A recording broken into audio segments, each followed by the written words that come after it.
Hello বন্ধুরা, ভালো আছো সবাই না? তো আজকে আমি তোমাদের আরেকটা চমৎকার জিনিস গিফট করবো। জিনিসটার নাম হচ্ছে অ্যাথেনিক স্কুল। তো অ্যাথেনিক স্কুল আসলে একটা অনলাইন লার্নিং কলেজ। তো এখানে কি হবে, এখানে আমাদের যারা স্কিল টিচার আছেন, এই স্কিল টিচারদের যত রকমের ক্লাস তারা করিয়ে থাকেন অ্যাকচুয়ালি রিয়েল লাইফে, এই ক্লাসগুলোকে আমরা ভিডিও ফ্রেমে ক্যাপচার করি। আর ক্যাপচার করার পর তোমাদের রিকোয়েস্ট অনুপাতে সেগুলোকে আমরা আপলোড করতে থাকি। এবং আমি দেখেছি অলরেডি কিছু অনলাইনে কিছু টিউটোরিয়াল আছে, অনেক প্রতিষ্ঠান ছোট ছোট ছোট ছোট ভাবে করে, বাট তার মধ্যে আমাদের একটু ঘাটতি মনে হয়েছে। ঘাটতিটা কেমন, আমরা সেটাকে আসলে স্বয়ংসম্পূর্ণ বলতে পারি না। তো দেখা যাচ্ছে একটা চ্যাপ্টারের সামান্য কিছু অংশ আছে আর বাকি পুরো জিনিসটা দেখানো নেই। এখন একটা চ্যাপ্টার সম্পর্কে পুরো ডিটেলস ইনফরমেশন পাওয়ার জন্য কি করতে হবে, বেশি বেশি পরিমাণ ক্লাস দিতে হবে। আর ক্লাসগুলো এমন হওয়া লাগবে যেন সেটা অ্যাট্রাকটিভ হয়। তো অ্যাথেনিক স্কুল থেকে ওই কাজটাই করবে।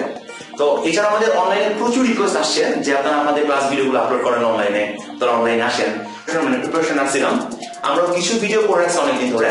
তো আমরা এটা ফেজ বাই ফেজ এখন আস্তে আস্তে এই অ্যাথেনিক স্কুল সাইটে আমরা দিয়ে দিব। আর এটা ইউটিউব চ্যানেলের নাম আমাদের। তো তোমরা যারা যারা এই ক্লাসে এখন অংশগ্রহণ করতে চাও তারা অবশ্যই অ্যাথেনিক স্কুলে ইউটিউবে সার্চ দিবে। তুমি মোটামুটি আমাদের যে ভিডিওগুলো আমরা ফেজ বাই ফেজ আপলোড করতে থাকবো সেগুলো তুমি পেয়ে যাবে। তো তোমাদের কি করতে হবে, তোমাদের এই ভিডিওগুলো দেখতে হবে।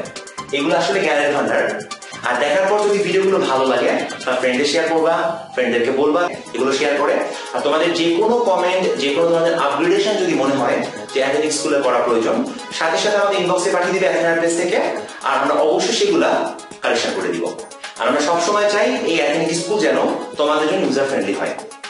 তো তোমাদের যে কোনো মতামত আমাদের কাছে জানাও। তো ভিডিওগুলো তোমরা দেখবে আর অবশ্যই অবশ্যই আমাদের কিন্তু ফিডব্যাক দিতে ভুলবে না। তো ঠিক আছে, দেখা হবে পরে আবার।